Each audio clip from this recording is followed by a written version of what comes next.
We'll hear argument first this morning in Case 11-864, Comcast Corporation versus Behrend. Mr. Estrada. Thank you, Mr. Chief Justice, and may it please the Court. The Third Circuit held in this case that the assessment of the adequacy of expert evidence offered in support of class certification is a merits question that has no place in the class certification inquiry. According to the Third Circuit and to the plaintiffs in this Court, what is sufficient is for the proponents of class certification to point to some abstract methodology, such as econometrics or regression analysis, that conceivably might be applied to the problem at hand in a way in which, in the fullness of time, will evolve into admissible evidence by the time of the class trial. Mr. Estrada, you are limiting your argument to the determination of damages, as I understand it. I think you limited my argument to the determination of damages, Justice Ginsburg. Because the Third Circuit agreed that as far as antitrust impact, yes, that could be established on a class basis. We obviously, as is obvious from our cert petition, we do not agree with that. For purposes of inquiring into the damages question in this Court, I think we have to assume that that is so. I think it doesn't change the outcome. But why not? Because generally, and at least it's my impression, that in class certifications, if the liability question can be adjudicated on a class basis, then the damages question may be adjudicated individually. Take a Title VII case. Liability, pattern or practice of discrimination, therefore liability. But damages can be assessed on an individual basis. So why isn't bifurcation possible here? Well, let me make 2 points in response to that question, Justice Ginsburg. One about what the legal standards are, and, the second one, which is as important, about what the record in this case is. With respect to the first point, what the rule asks us to look at is not questions of damages versus liability, but whether the common questions predominate over those that are individual to the class members. I don't disagree, and it is not my position today, that there may be cases in which individual damages questions are consistent with class certification. But as the lower courts have recognized, it is not the case that all damages questions may remain individual consistently with class certification. Indeed, the 1966 advisory notes expressly say that questions of damages with respect to class members may or may not predominate in cases like this, i.e., antitrust class actions. But, Mr. Estrada, doesn't Justice Ginsburg's question actually point out that the law that both the district court and the circuit court used in this case was actually quite favorable to you? Unlike some courts, both the district court and the circuit court said that the plaintiffs needed to show that there was a class-wide measurement of damages. And then, in addition, both courts said really it was the burden was on the plaintiffs to demonstrate that that class-wide measure of damages existed. Now, I understand that you have problems with the way in which the plaintiffs met that burden. You say that they didn't meet that burden. But it seems to me that the legal standard that was used was exactly the legal standard that you wanted, that the plaintiffs had to come in and show by a preponderance that they had a class-wide way to measure damages in this case. I don't think that's right, Justice Kagan. I think we can have a healthy debate about whether the district court did what you just finished saying. I think there can be no debate that the Court of Appeals did so, because repeatedly throughout its opinion said that the questions as to the adequacy of whether they had complied with the hydrogen peroxide standard was a merits question that was for later adjudication in the case. Well, here's what the district court said. The experts' opinions raise substantial issues of fact and credibility that we are required to resolve to decide the pending motion, that is, the motion for class certification. Having rigorously analyzed the experts' reports, we conclude that the class has met its burden to demonstrate that the element of antitrust impact is capable of proof at trial through evidence that is common to the class and that there is a common methodology available to measure and quantify damages on a class-wide basis. So that seems to me exactly what you say they should have done. Now, you disagree with their ultimate determination, but not with the statement of the law. Well, I think that it is true that our position in the district court was that hydrogen peroxide controlled, and that the district court correctly stated the holding of the Third Circuit ruling in that case. Beyond that, I don't think that we do agree, because in the Third Circuit, once the case got there, we got a rule of law saying that although this court prescribed a rule amendment 23F precisely to enable courts of appeals to review whether the district court got it right for important policy questions, that the job of the Court of Appeals under 23F can be fully discharged by saying that Providence will provide. We'll think about it in the morning. And that is not consistent with the proposition that the correct law was applied in the lower courts. Furthermore, although the district court did enact the correct standard in reflecting the holding of hydrogen peroxide, it is far from apparent, and this is part of our point to the Third Circuit, which was not actually heard on the merits, that what he did was different from simply saying that econometrics and regression analysis are well-established methodologies for dealing with problems of this kind. And I'll ask you to look at the top of page 145 of the PETA, where you can look at discussion it's 131 and footnote 24, where the district court made clear that his understanding of the capable of class-wide proof involved the inquiry whether the plaintiffs actually had evidence that reflected the methodologies that have been used in these kinds of cases. He says, it is undisputed that multiple regression analysis is an acceptable and widely recognized statistical tool for cases of this kind.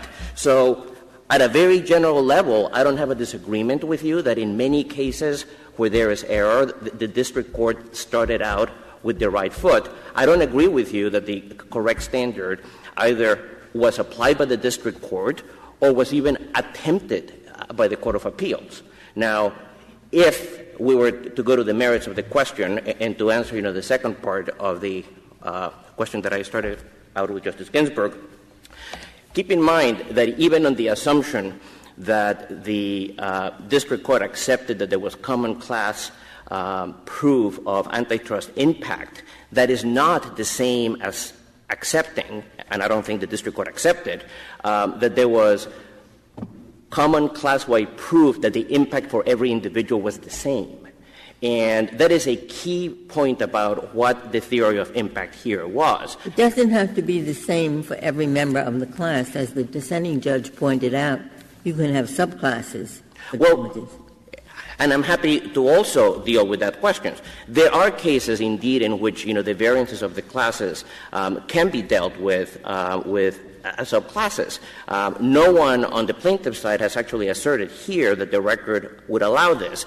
And as Judge Jordan pointed out, there is a considerable basis for skepticism in thinking that that could ever be accomplished, because we're talking about 649 franchise areas with different competitive conditions. But if you go back to the theory of impact, the theory of impact was that RCN disputed that overbuilder was, the little engine that could, that it was going to radiate out to the entire DMA area and completely overbuild the area. So the theory of impact was if you drop a stone in the water, you're going to have ripples all the way out. So you have ripples as to every member of the class. It doesn't mean that every ripple is the same. So that the key question for the damages issue in front of you now is whether what McClave came up with was an adequate methodology for measuring the size of the ripple. Are there cases in the ordinary course of class actions, I know they're all different, where the district court can find that common questions do predominate without addressing the question whether damages can be proven on a class-wide basis, or are they always interlinked? No, I think the text of B20 of of B3 expressly requires that questions, whether they be damages or liability that are common to the class, predominate over those that are individual to class members.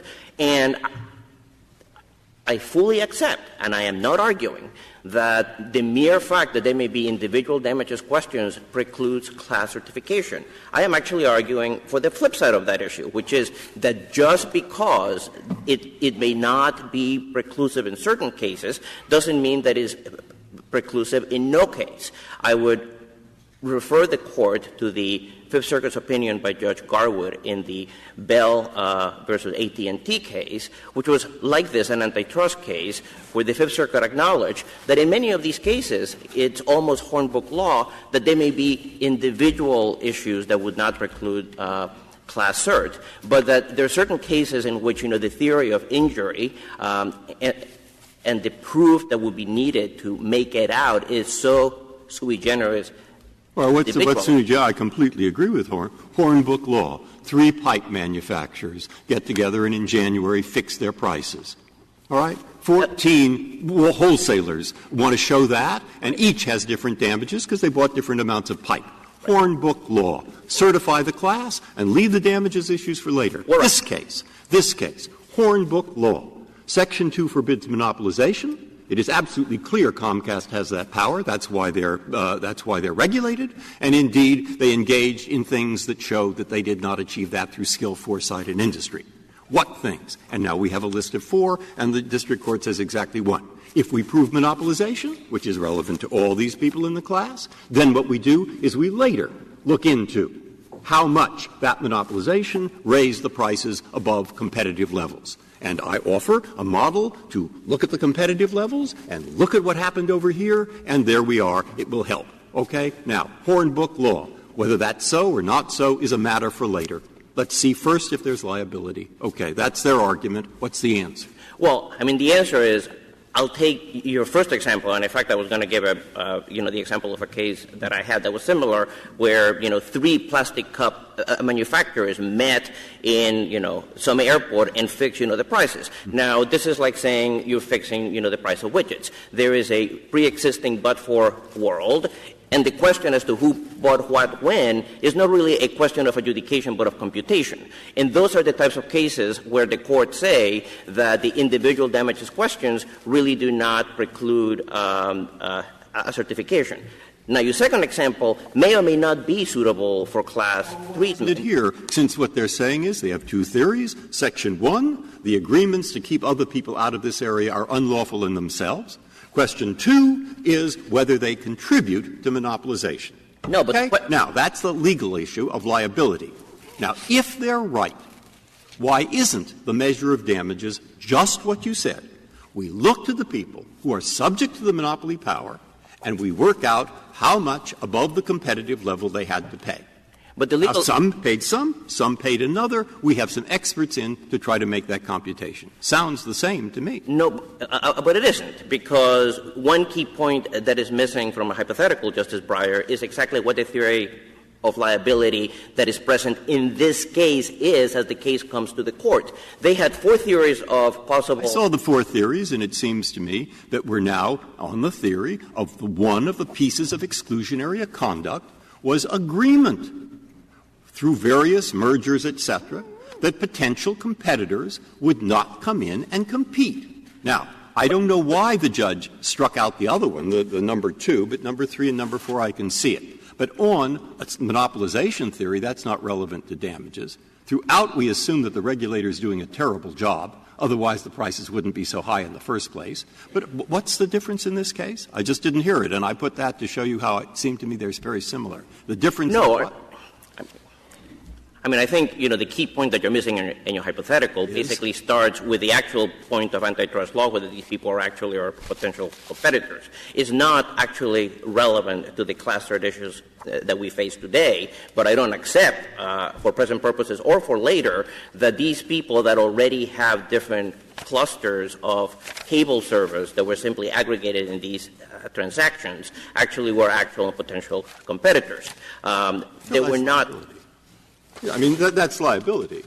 Well, you right. You have the right to prove that they weren't. Fine. I just said that. But the point is that as the case comes to the court, the question is whether the class that was certified by the district court and validated in its own way by the Court of Appeals is one that is consistent and fits reliably with the legal theory that the plaintiffs are. And this does, because if they prove their case, the question on damages is to what extent did the absence of competition from the overbuilders, and it should have been DBS too from reading this, but nonetheless, let me express no view on that. But to what extent did the failure of competition from those people raise price above the competitive level? I mean, I hate. And what's that different from the pipes? I mean, I really hate to be so prosaic and mention something so gorgeous to the facts. But the fact is that the fundamental question here is that there is one theory that they're permitted to pursue. It is that this overbuilder, RCN, would have radiated out through the DMA area. Now, you may think that they should have been allowed to pursue some other different theory. It's not the case that you have in front of you. And the fact is that as the case comes to the court, the theory that remains is based on the proposition that RCN was going to be the overbuilder that was going to impact prices. Well, if I could just finish. Two things follow from that. The first one, which is directly pertinent to the issue here, is that the McClave model purported to compute damages that were not limited to overbuilding, and that, in fact, expressly measured overbuilding only as to 5 out of the 16 counties. The damage model just does not fit the legal theory that stays in the case. The second aspect of it is that, as a question of the factual fit with the record in the case, the transactions that added the largest number of subscribers here occurred in 2000 and very early 2001.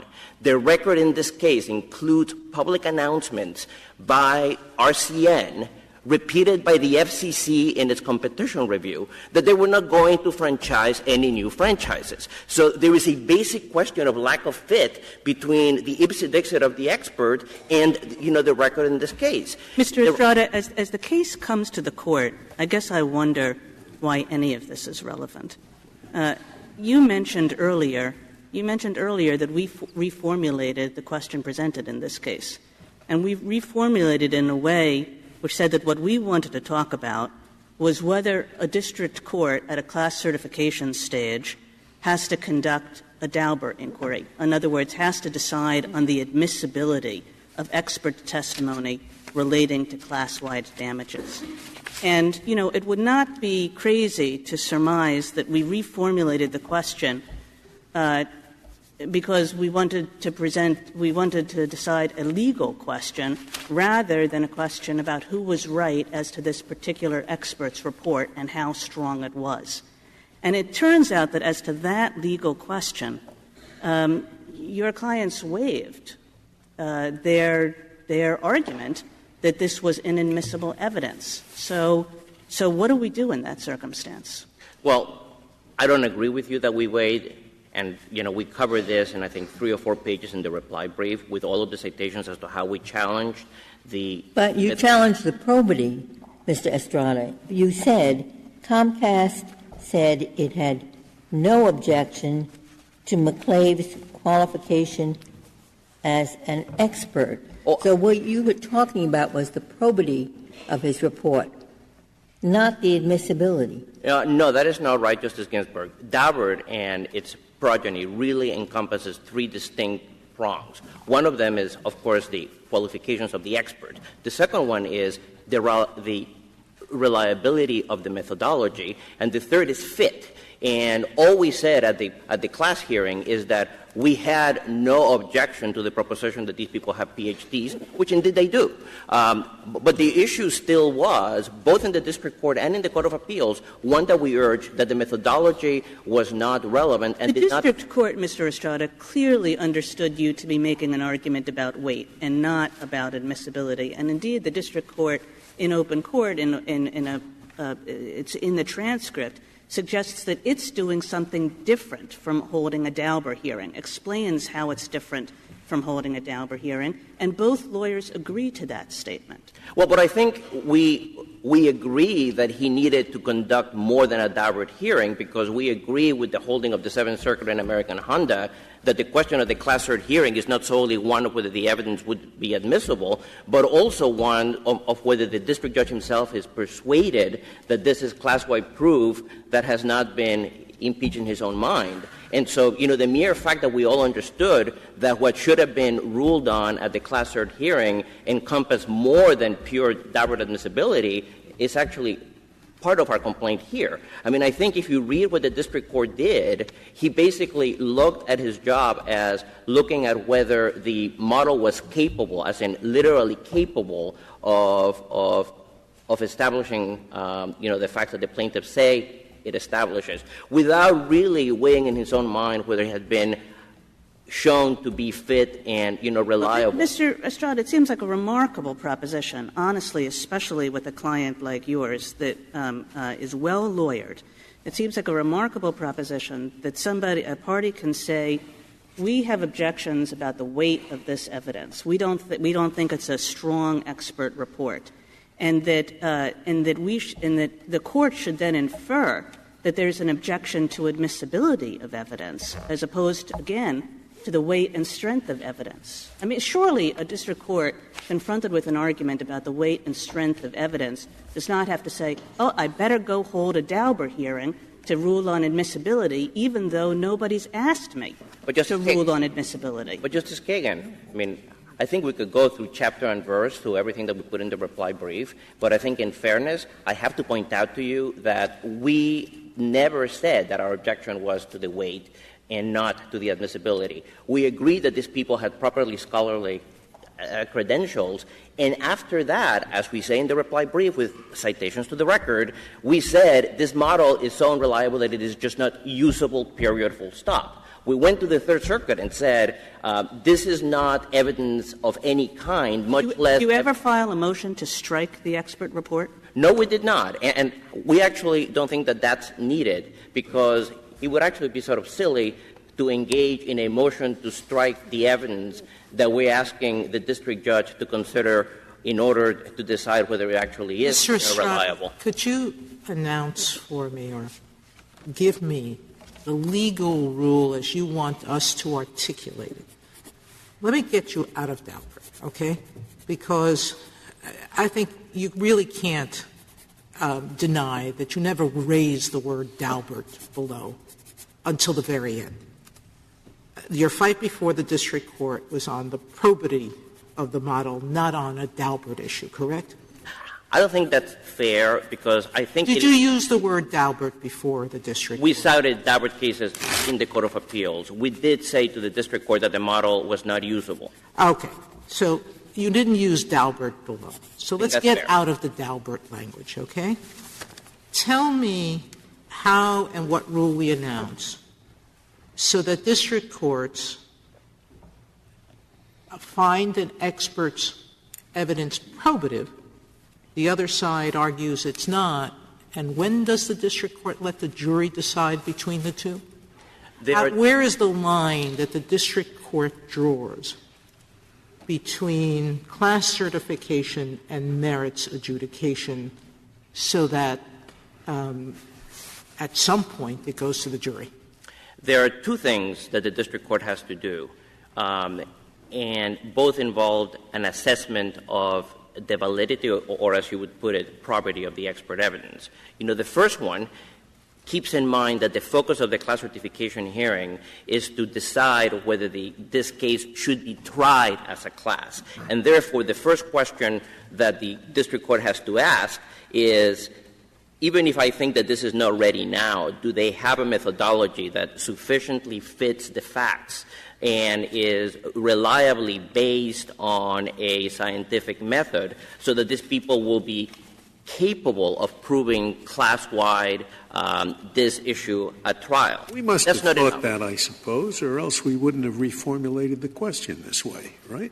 Well, that's the way you put the question initially, and we reformulated it to be a Daubert question. I was going to point out, by reference to one of your opinions, Justice Scalia, that there is a question sort of based on the Williams case, 504 U.S., as to, the extent to which these issues are open to the respondent to challenge as well. Because by the time we framed the cert petition, even though we framed it in terms of Daubert, it was abundantly clear, as we pointed out in the reply brief, that we were challenging the fit and the reliability of the methodology. And there was nary a word in the brief in opposition that actually took issue with that. On the faith of that, you reformulated the question. Your ruling in Williams would say that that issue is now over and that we move to the consideration of the merits. And I would like to reserve the remainder of my time for rebuttal. Thank you. Thank you, counsel.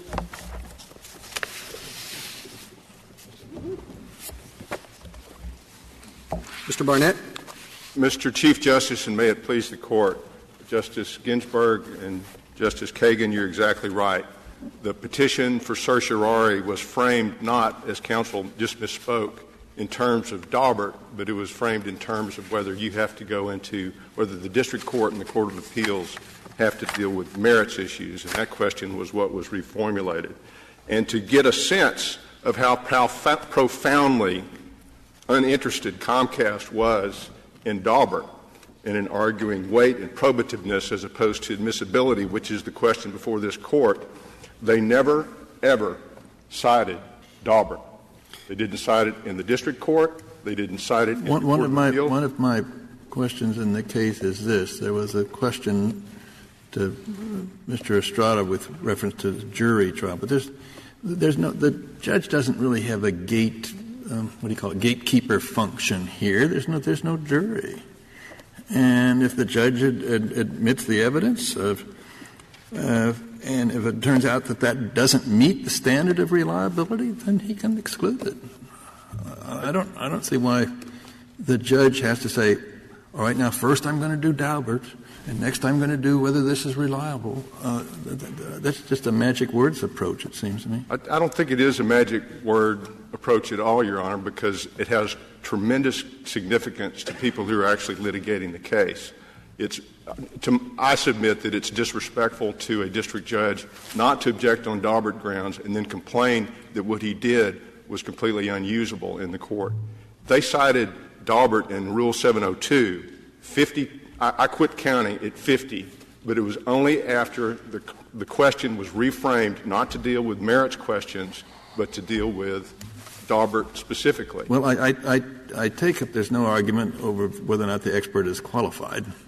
Indeed, Your Honor. The question is just whether his theory makes any sense. That's true. And the petitioner says it doesn't. But, Justice Kennedy, it's also the case that the judge saying, do you have any objections to this witness as an expert? That's about as big an invitation you can get, that if you've got a Daubert objection, better make it now. You need well, to I mean, I can think of my initial reaction, it's been an awful long time since I've been in a courtroom, is that that's whether or not this man is qualified to give an opinion. That's step one. The next thing is, does this opinion make any sense? The second step is using the Court's opinions in Daubert, as well as in Carmichael, as well as in Joyner, which the Court has held applies to all kinds of expert testimony in federal court. The district judge has an obligation to serve as a gatekeeper, whether there's a jury in the box or not. On a preliminary injunction, the Court, if there's a proper Daubert objection, must make the objection at that time. Excuse me, do you think that's why I'm trying to get away from the magic words. Why do you disagree with the simple proposition that a district court, by whatever magic words it uses, has to come to the conclusion that the expert's testimony is persuasive? And isn't that, at bottom line, a judgment that it's reliable and probative? I completely agree, Justice Sotomayor, and we embrace whatever Daubert standard anybody wants to apply retroactively. But the main point is, Judge So you're not disagreeing with your adversary on the legal standard. Every judge on this is the simple way I formulate the rule. Every judge, before he or she certifies a class, has to decide whether the methods being used are probative and relevant, sufficient to prove common common questions of damages. Justice Sotomayor, I agree with that proposition if there is a proper objection made such that the district court is put on notice that he or she needs to do the work. Judge Padova had a 4-day hearing, heard a day and a half of Dr. McClave, and then had a separate hearing to ask specific questions about there's one of the 4 mechanisms that the anti-competitive conduct translated into sky-high prices throughout the Philadelphia DMA. In this case, why doesn't the question of probative value subsume the Daubert question?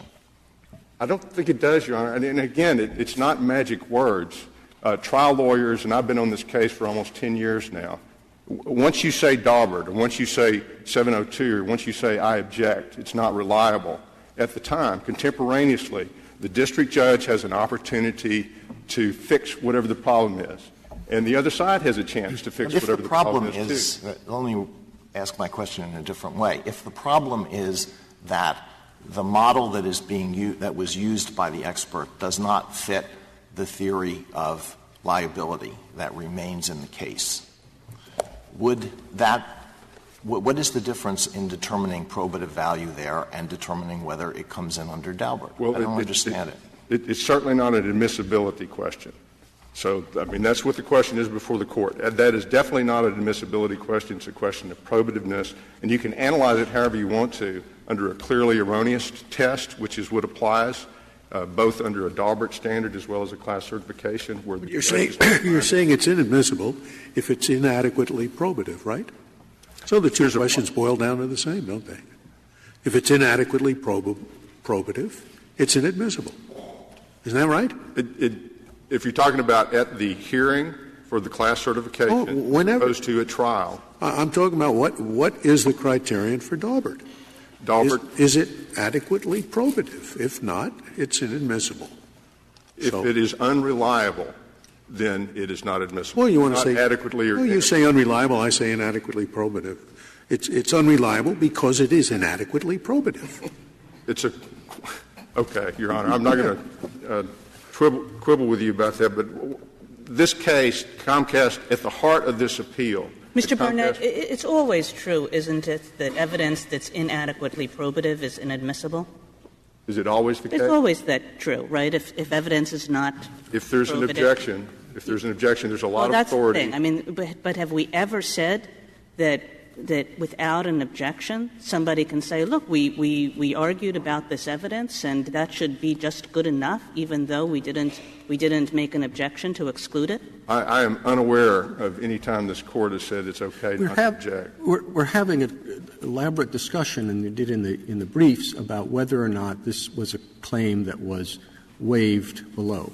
No court has addressed that yet. We are a court of review, not first view. So it seems to me that one option for the Court, since we did reformulate the question, is to answer the question and then send it back for the Court to determine whether or not the parties adequately preserve that option or not, that objection or not.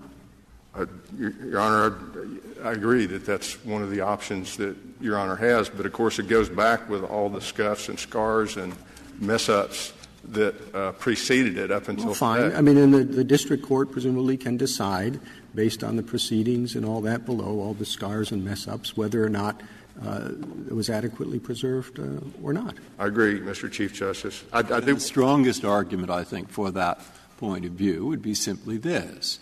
The Smith Company makes widgets. The plaintiff says they monopolize the widget business.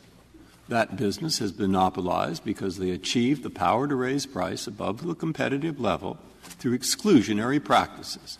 For example, United Fruit used to pour garbage on the ships of its competitors.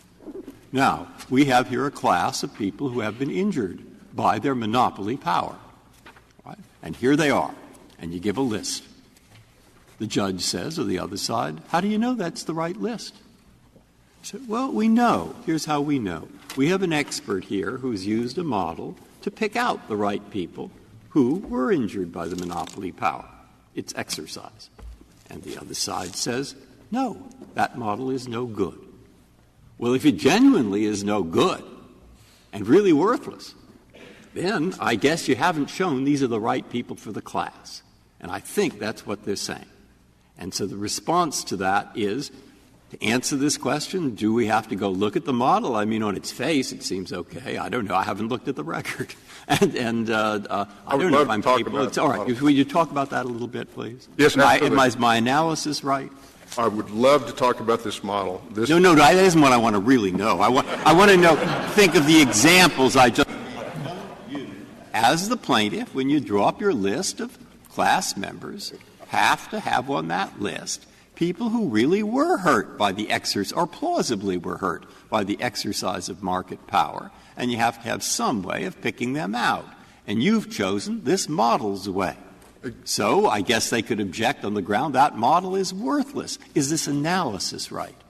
And you'd have to show, no, it isn't worthless. Yes, Your Honor, we do have to show that this is a fantastic model, which it is. You don't have to show that much. I think you only have to show it's a plausible model. All right, I agree. I'm not going to put I'm happy with whatever test y'all want to apply, is what I'm saying. This is a good model. And two of the basic misconceptions that this case comes into this court with is, first, that Dr. McClave was talking about a causal connection between the anti-competitive conduct and the damages. He was estimating whatever the anti-competitive conduct is, whatever the judge or the jury finds is the anti-competitive conduct that accounts for these sky-high prices throughout the Philadelphia area. Whatever it is, this is an accurate reflection of the damages on a class-wide basis, aggregate across the class. The Comcast. He didn't say what there were four possibilities that he took into account, right, as to what the anti-competitive conduct was. And as it turns out, only one of those was found to be in the game. I do want to make sure I make the connection. Dr. Williams was the one who talked about this, not Dr. McClave. Dr. Williams was the one who said this is the anti-competitive conduct, and this is what caused there to be less competition. It was Dr. McClave's job to figure out, well, what's the harm to the class as a result of that chain of events. You're right, Your Honor, that Justice Scalia, that Judge Padova excluded 3 of the 4 mechanisms that Dr. Williams talked about as having a causal connection. And it which was the basis for McLean's. It was not, Your Honor. It was not the basis. His was based only on that one that the court accepted? Where in the record is that? His model was agnostic about what the anti-competitive conduct was. Agnostic about what the anti-competitive conduct is. If you're going to do an analysis of what are the consequences of the anti-competitive conduct, you have to know the anti-competitive conduct you're talking about. Again, I want to make sure I'm being precise about this, Justice Scalia. There's no question that the conduct that caused the harm is the clustering behavior that Comcast engaged in over a decade's time. What is not clear, was not clear, but is now because Judge Padova has told us which of the mechanisms that Dr. Williams formulated as possible causes of the possible engines that resulted in the prices going way up. And I guess in a monopolization case, it is not the case that you have to trace the damages to the exclusionary conduct. Exactly. In a classic Section 2 case, the damages are caused by the monopolization, which lacks skill, foresight, and industry justification. So the fact that he omitted 3 but kept 1 has nothing to do with damages in a classical Section 2 case. Is that right? Exactly right, Justice Breyer. And maybe if you think of it as the possibility of I think of it in terms of engines. There's an engine that's causing something. Maybe it's But here is the difficulty that I'm having, a little technical, but this is a regulated industry. Yes, Your Honor. And because it's a regulated industry, the regulator, in your view, is doing one of the worst jobs in history. They're willing to come in and overbuild and everything. So he must be letting prices. All right, suppose the judge or lower to find that's okay, doesn't matter. All we're interested in is what Justice Scalia says. Then, if that were true, from looking at the footnote on this, I guess you'd take this model and you'd simply subtract or add to the base, which is supposed to be just the competitively priced districts. Yes, Your Honor. The districts that also have satellite. Indeed. And that shouldn't be tough to do, but I don't know if it's tough to do, and I don't see how we're ever going to find out. The record says it can be done. Yeah, but I don't know. How am I supposed to answer such a question? I would cite you to, let's see if I can find it. It's actually in the Court of Appeals record AO01533 through 34.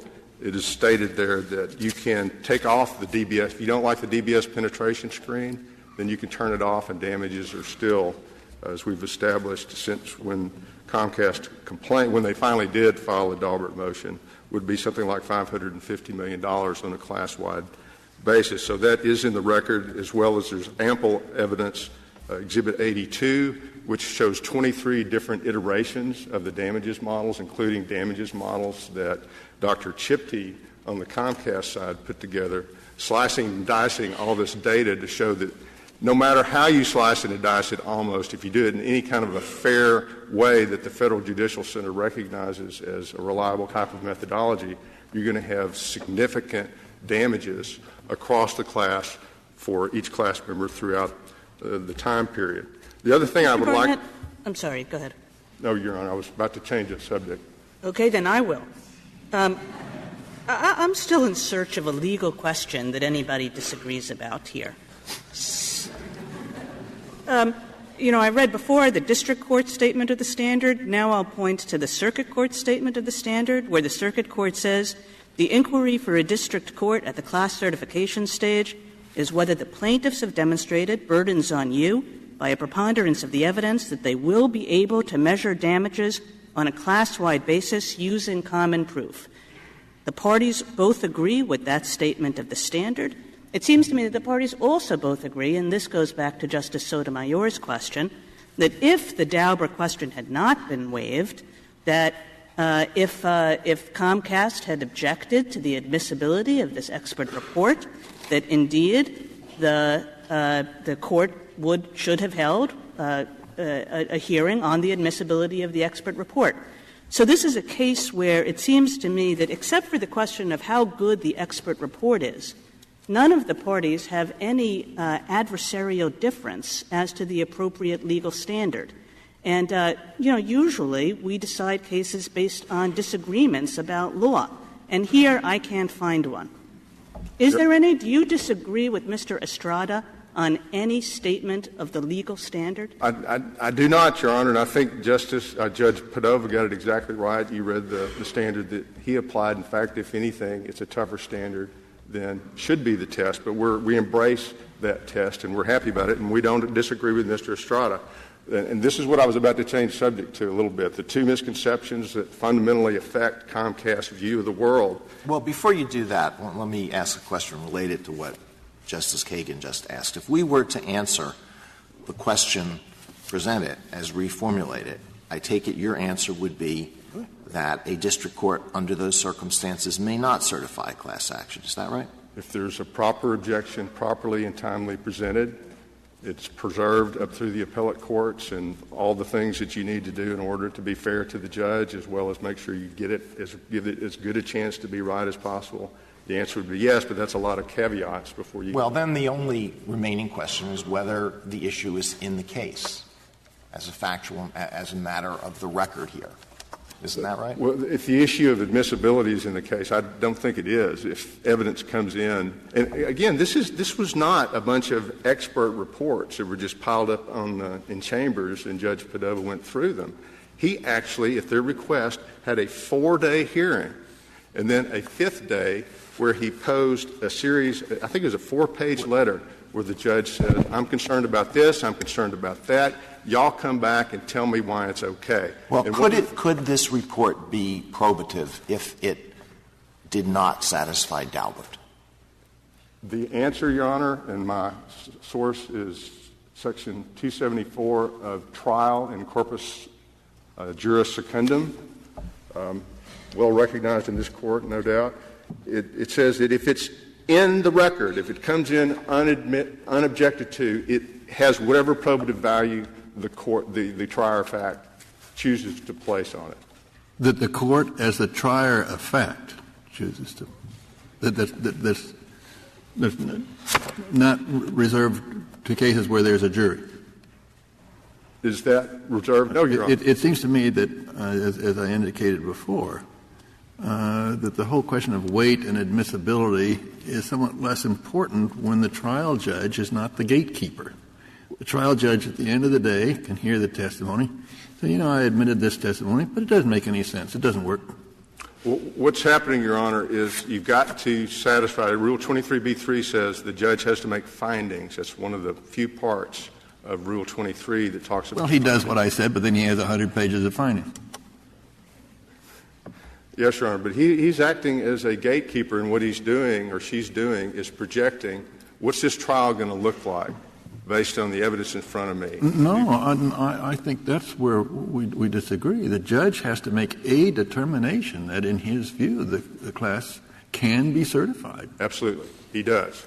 And that includes some factual inquiries as to the damages alleged and the cause of the injury and whether or not there's a commonality. Justice Kennedy, the district judge asks, prove to me, to the plaintiff, that you can prove it at trial.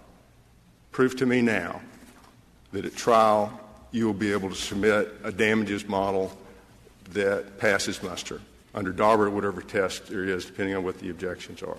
So the judge is acting in a gatekeeper role right then, kind of projecting into the future about what am I going to do when the jury's in the box. Well, that's not my understanding. I thought the judge has to make a determination that in the next case we're going to hear this morning that the representation is material or that it affects the market.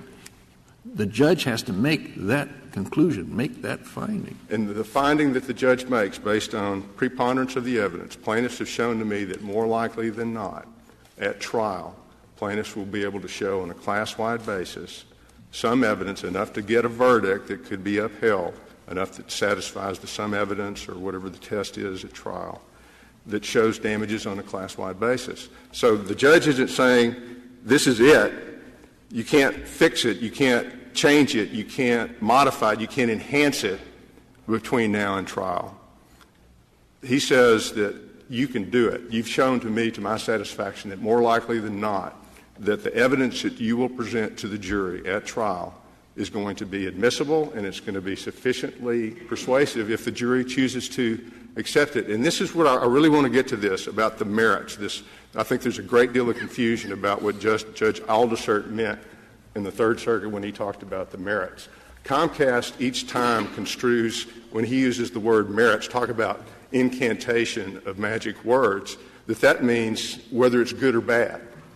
That's what Judge Aldersert was talking about. That's not what he was talking about at all. He was talking about trial on the merits.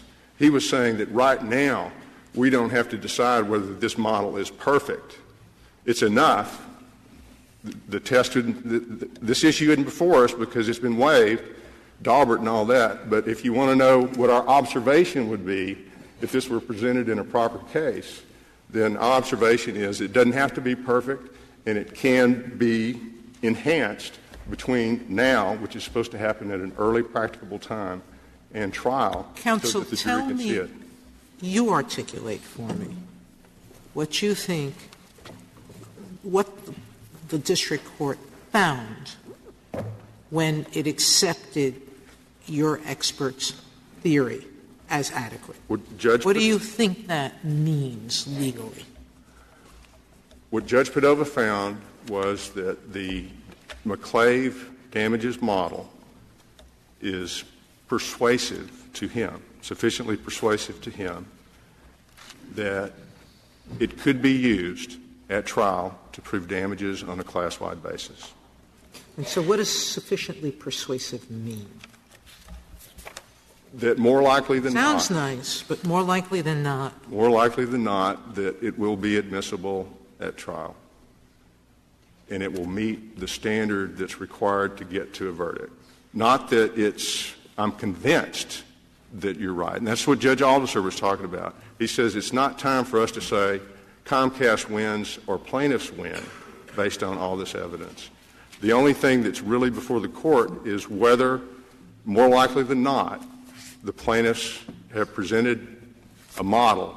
We're talking about a model in this case. It could be a different issue in a different case. In the Amgen case that's coming up, it could be a different issue. Mr. Barnett, this is on a different issue, but you had originally suggested that the motion, that the settlement that's looming was a reason for this Court not to decide this case. But do you now agree that, given the district court's denial of your motion to enforce the settlement, that the proposed settlement has no bearing on this Court's consideration of the case? At this time, Your Honor, I think it has no bearing on what this Court does or does not do in this case. It is something that we would have the right to appeal at an appropriate time, but we're not doing that now. Counsel, it seems to me that your answer to Justice Sotomayor, which is whether it's more likely than not that this will be something that can be used at trial, one way to capture that is whether or not this evidence is usable, right? I would not say that. And partly more likely than not whether it can be used at trial. That sounds like, is it usable? Well, the reason I'm hesitating is because I know the reason you're hesitating. Well, and also it's because it's something you don't know. When that word was used, unusable, in court, they were talking about common impact.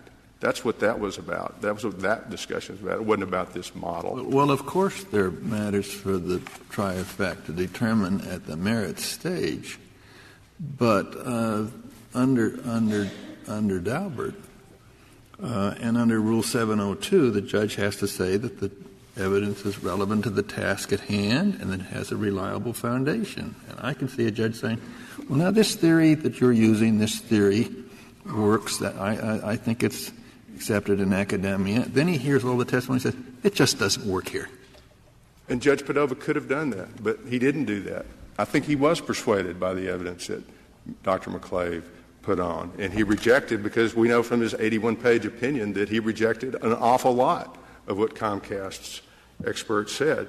So he could have made that determination, and this is why if we're not dealing just with an admissibility issue that's been forfeited or waived, we're dealing with abuse of discretion and clearly erroneous. Of course, I'm not sure what I just described is not Daubert.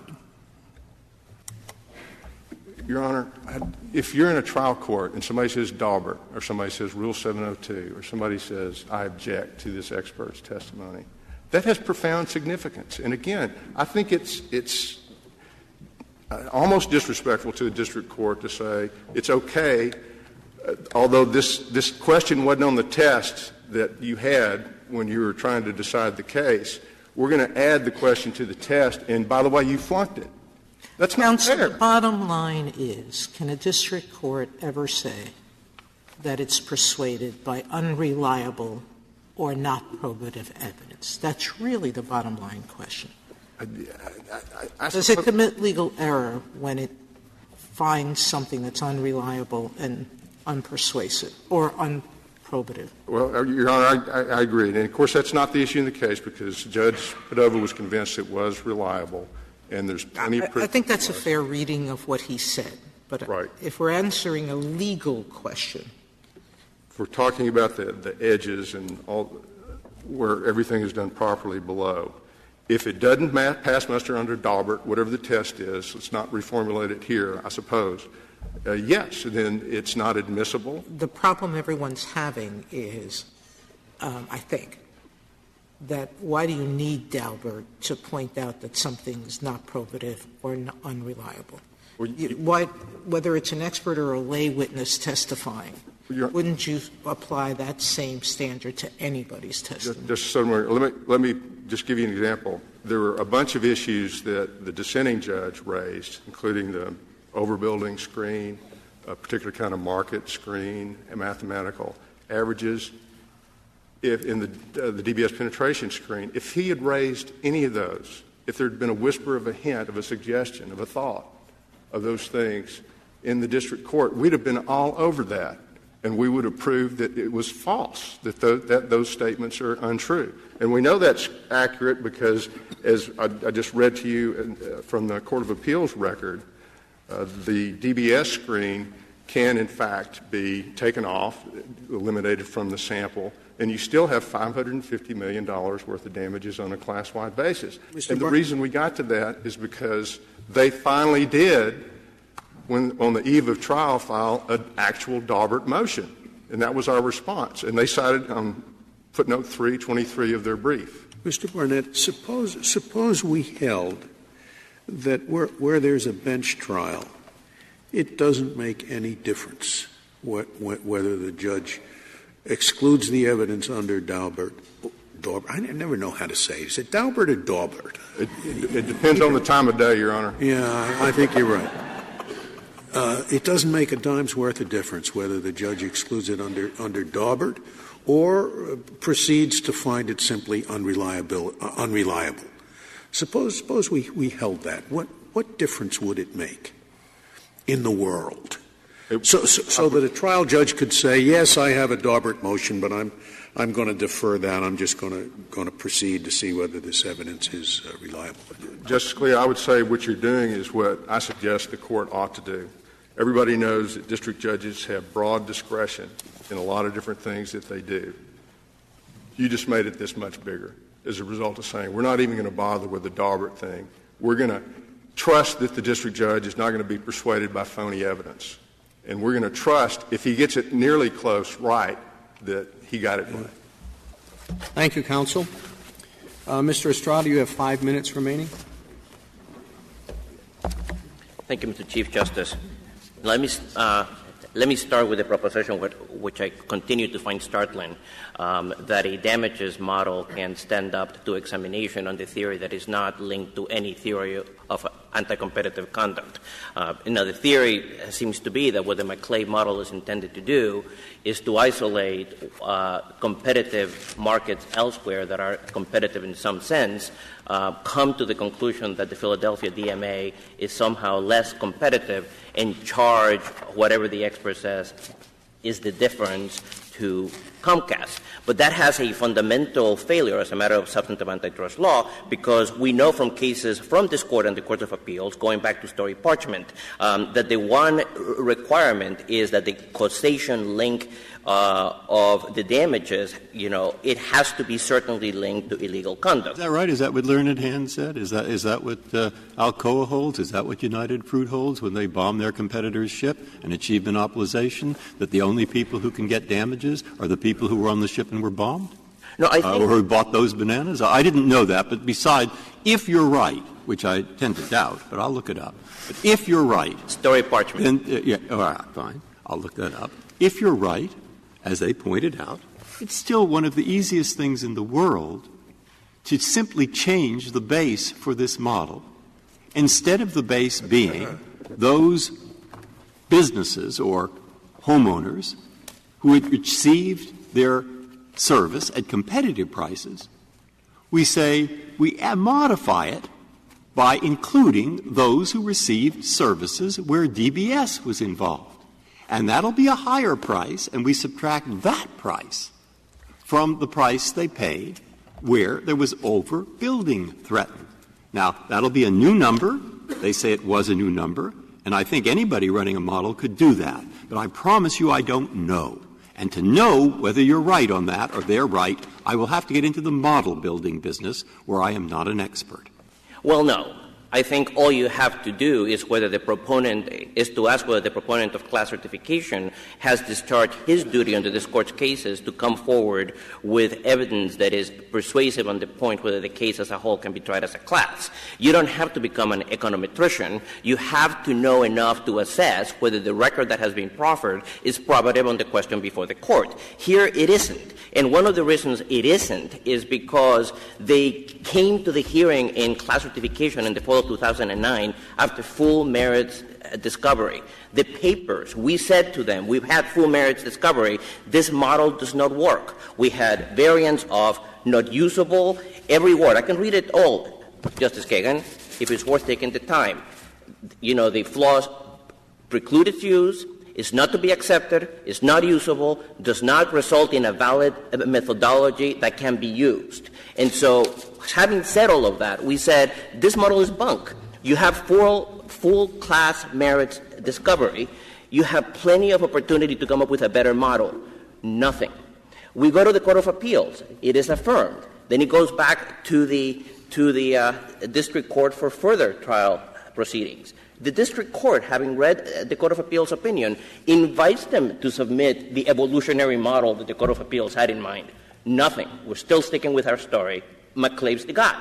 And so they have had every conceivable opportunity to develop a model. Why haven't done that, Justice Breyer? Oh, maybe because there's a little problem in the record. You can take all of the maps in the record, which are part of the seal supplemental appendix, and you can see the different areas of penetration for DBS, has different rates of penetration all over the class area. Same thing for RCN and FiOS. And you can look at what the market penetration is in each franchise area, consider that each of them is a different licensing authority, that the overbuilding would have to go to franchise by franchise and radiate out in the fullness of time. And I don't know if there's an econometrician that can combine all of that into a single class or subclasses. They haven't identified one. And the key point for the resolution of the case in front of you, Justice Kagan, is that the question that comes here is whether a class that is more expensive than the one that you certified in Walmart can possibly be certified where there is no evidence that's tied to the record in the case that is reliably probative that a class should exist. Thank you, counsel. The case is submitted.